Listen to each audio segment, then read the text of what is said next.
Picture this. You're in fifth grade.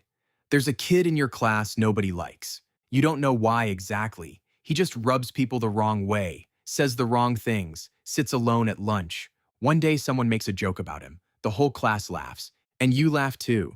Not because it was funny, because it felt good. That feeling. Right there. That's what we're talking about today. Oh, hey there. I'm your host, and today we are going to be talking about why do people enjoy hurting others. Most people assume that enjoying someone else's pain is a sign of something broken, a monster, a sociopath. But here's what the science actually says. Every single one of you has felt it. And understanding why is one of the most uncomfortable things you can do. Let's start with the word. In 1867, a German philosopher named Richard von Krafft-Ebing coined the term schadenfreude. Schaden means damage. Freude means joy. Joy from damage. It became one of the only German words the entire world adopted into their own language, because every language needed it, because every culture knew exactly what it meant. Researchers at Leiden University ran an experiment in 2009. They showed participants information about people who were either similar to them or different from them. Then they showed them those people experiencing pain or misfortune. When it was someone similar, the pain centers in the participant's brain lit up. They felt it too. When it was someone they envied or saw as a rival, something different happened. The reward centers lit up, the same part of your brain that responds to chocolate, to money, to winning, fired. When someone you resent got hurt, this wasn't a personality defect. This was almost universal. So what is actually happening? Your brain runs on a system called social comparison. You are constantly, automatically, without knowing it, measuring yourself against the people around you. Higher than you, lower than you. Threat, not a threat. This system evolved because it kept you alive. In a small tribe, your social rank determined whether you ate, whether you mated, whether you survived. When someone above you fell, your rank went up. Your survival odds went up. Your brain rewarded you for it. That reward system is still running. You just live in a world where the tribe is 7 billion people, and your phone shows you their highlight reels every 3 seconds.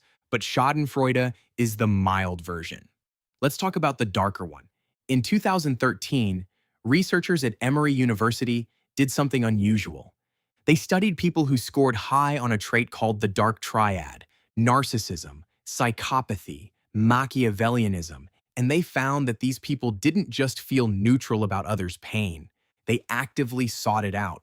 They engineered situations where other people would suffer, and they felt genuine pleasure in the outcome. The psychopathy piece was the most disturbing. Psychopaths don't lack empathy entirely. That's a myth.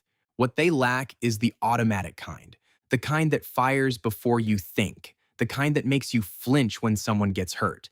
But they can turn on a cold, calculated version of empathy when they want to. They can read you perfectly. They just don't feel what you feel when they do. And some of them find your pain genuinely interesting, like watching a documentary. Now, most of you are not psychopaths, but most of you have done something that falls on the same spectrum: excluded someone from a group, spread a rumor, said something designed to sting, watched someone fail and felt a small, quiet satisfaction.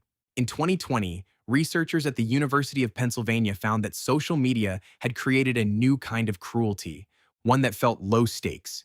You don't see the face, you don't see the tears, you just see the number of likes on a comment that destroyed someone. Distance removes the break. The break is empathy, and empathy requires being able to see what you're doing to another human being. Remove the face, remove the break.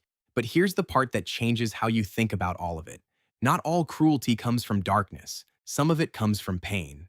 In 1939, psychologists John Dollard and Neil Miller proposed what they called the frustration-aggression hypothesis.